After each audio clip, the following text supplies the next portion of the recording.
two survivors in the West meeting here in the conference semifinals. Alright, so jumping into the second round of the playoffs. See, got a couple upsets, man. The New Orleans Hornets knocked off the Clippers. Golden State swept the Grizzlies. And pretty much on everything on the East is what was to be expected. So the West is really what's going on right now. And the New Orleans Hornets are our opponents for the second round. Like, wow. I really was expecting the Clippers, but after playing against the Hornets, I can completely understand why they knocked off the Clippers, man. This team is, at least on this season of my player for me, this team is ridiculous. Like Eric Gordon and Lou Williams, dog, they do not miss shots. Like, they make every three-point, just about every three-point shot that they put up, and it's ridiculous. Like, even when people are in their face, they knock down a lot of three-point shots. So I say, man, this was really one of the most difficult teams to play against, like series-wise. I'm not gonna tell y'all what happens during the rest of the series. You know, we're gonna talk about this one game right here, obviously. But as a series, man, it's gonna get crazy. So, but yeah, go ahead and knock down that three ball off the inbound pass. And when I looked, we got that fast break going. But Lou Williams, man, you can't leave me open like that. But I guess if I'm missing a wide open 3-point shots, you could leave me open. But look at Lou Williams. Like, he out there spinning again, looking like a washing machine, just spinning through everything like he on rinse cycle right now. So we got the lead 2 points going into the second quarter. And Lou Williams, oh my God, you got crossed so bad. He got crossed so bad. I know y'all saw him get crossed. So Lou Williams and Eric Gordon are the main people that we got to worry about. But they have a lot of good role players like Vasquez. He can shoot three right there. Carl Landry, for some reason, is like balling on this game. Emeka Okafor is tearing people up in the post, and he gets a lot of rebounds. So way more of a challenge than San Antonio Spurs. With all I had to worry about with them was Manu Ginobili.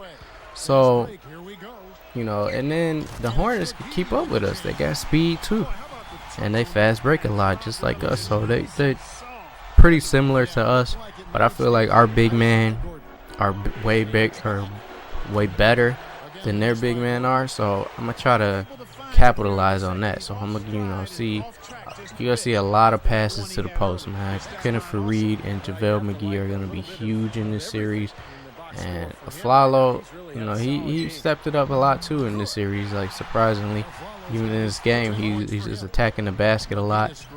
So I'm trying to get these pick and rolls to go, and then Lou Williams ripping me up. And then once they get a turnover or a rebound, they run it. Like, for real, it's really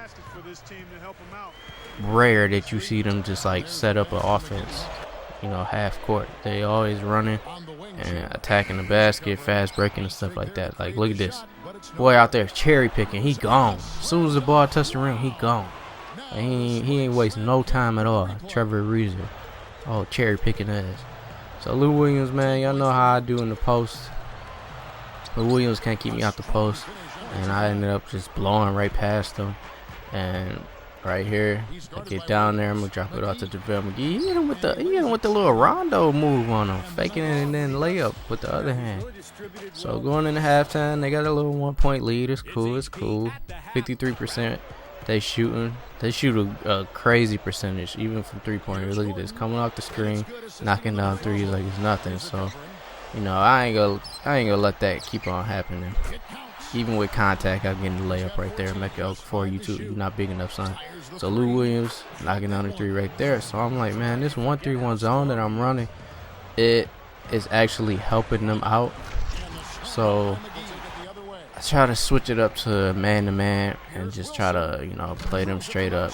See that three right in your eye, man? Y'all ain't the only ones that can shoot threes. Lou Williams, you ain't the only one that can spin and the 360 dunk on Emeka Okafor. So you down by 2.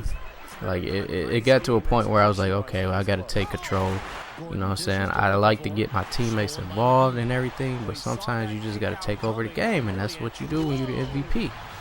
So right there, Kenneth Faried cutting to the basket. I got to double off to him.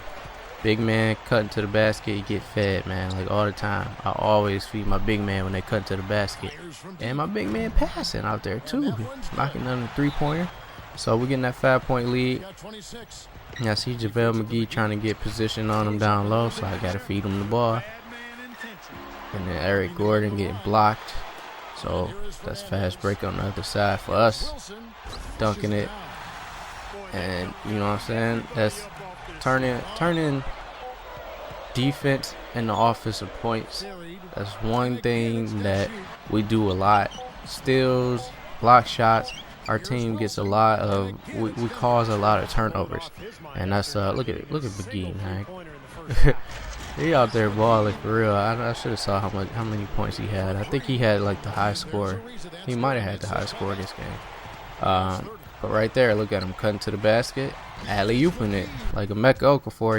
He ain't guarding him, so McGee just going to work on him. He doing what he got to do. And I told y'all, man, McGee is actually, like, McGee is a straight player on this game. That dude can ball. He be dunking on people, blocking shots. He do everything that you want out of your center. And Chris Anderson, actually, he does a pretty good job backing up. He's not really tall. He's not like 7 foot or nothing like that. But you know, he do get some rebounds and layups when he got to. Kenneth Faried, you know, I can't even stress how important he is to the team too. But that combination of Kenneth Faried and JaVale McGee just make it a lot easier for me as a point guard. That I can't, like right there, you see I'm in the post and I can just dump it off to one of my big men and they cut to the basket. Having them young, athletic big men, that make it so much easier to get these assists. But of course, it's Hall of Fame mode, 2K12. We already know how it is. So no matter how good your players are, you still gotta deal with some craziness. But you know, I don't have any star players on the team besides myself. So for us to be doing the stuff that we doing, man, that's crazy. Like, ain't nobody rating over like 85 or nothing else besides me on the team. So you know, that's why it's just crazy to see some of the numbers that we be putting up on these teams. But that's it right there. First round or second round, first game, we get the W. But we're gonna see how this second game turned out, so we'll see you there.